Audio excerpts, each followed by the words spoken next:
wait. Hey, wait. Wow. Why? Hey, dalan. Hey, wait. কি বোকা চোদা নাকি? Wait. দাlan. Wait. আর কপালে বোকা চোদা লেখা আছে। ওয়েট আপনিও ওয়েট করেন। আপনাকে আজকে রোস্ট হবে মশলা ছাড়া শুধু আগুন দিয়ে রোস্ট ডাইরেক্ট ফুড়ে ফেলবো আজকে।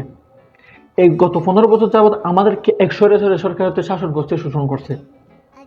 এই সরে সরকার যদি পতন না হইতো তাহলে আমরা কখনোই জানতাম না যে কে ভালো মানুষ কে খারাপ মানুষ, কে তৌহিদুন আফ্রিদির মতো দালালি করছিল, কে সুলাইমান শুকনের মতো পা চাটছিল, আর মন্ত্রীরা কিভাবে লুটপাট করছিল। যদি সরে সরকার পতন না হতো তাহলে আমরা কখনোই এগুলো ক্লিয়ারলি পাইতাম না। আর এটাই পাইতাম না যে আসল শাহবাগীর মূল জন্ম কোথা থেকে হয়। আর এই ধরনের নারী যারা আছে আইনের উপরে কথা বলে, সেনাবাহিনীর উপরে কথা বলে, সেনাবাহিনীর মুখ বন্ধ রেখে কথা বলতে চায়, এই ধরনের শাহবাগীরা কখনোই উদ্ঘাটন হইতো না যদি এই সরে সরকার থেকে যেত। সরকার চলে যাওয়াতে দেশের যেমন লাভ হয়েছে তেমন জনমানবেরও লাভ হয়েছে। এদের মতো যারা শাহবাগী আছে তারা তো নেশাখোর, মদ্যপান অবস্থায় থাকে সবসময়, আর বিভিন্ন পুরুষের সাথে শারীরিক যে মেলামেশা সেটাতেও তার অভ্যস্ত। আর তার ছবি, ব্যাকগ্রাউন্ডের ছবি এবং বিভিন্ন পর্যায়ক্রমে যেগুলো আস্তে আস্তে বের হচ্ছে এগুলো দেখলে বোঝা যায়। আমি মানতেছি তার সাহস আছে, প্রচুর পরিমাণ সাহস। প্রতিটা কোনায় সাহস, প্রতিটা শরীরের কোনায় প্রতিটা জায়গায়, প্রতিটা গর্তে, সব কিছুতেই ওর সাহস পরিপূর্ণ।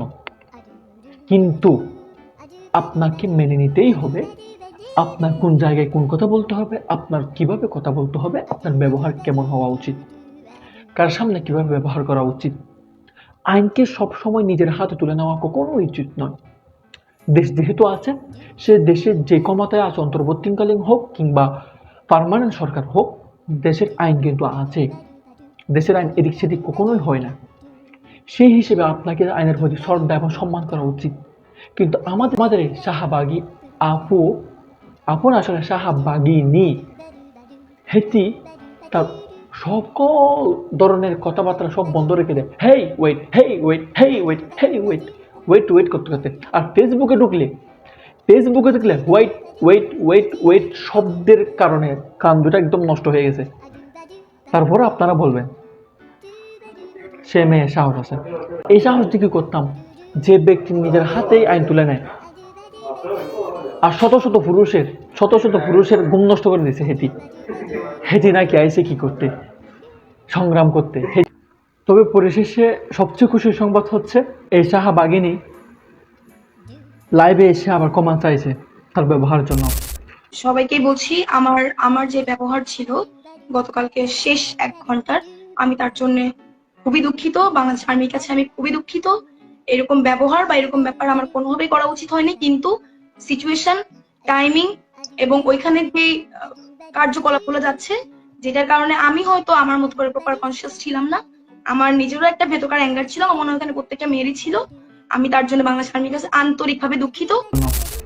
তো দ্রুত সে বুঝতে পেরেছে তার ভুলটা, এবং আগামীতে আমি আশা করতেছি এটি ভালো হয়ে যাবে। না হলে কিন্তু বাঙালি ফাইলে তুরে উদম গিলাইবে, সারা জীবন মনে রাখবে এই কিলানি। ভালো হয়ে যা, সতর্ক হয়ে যা।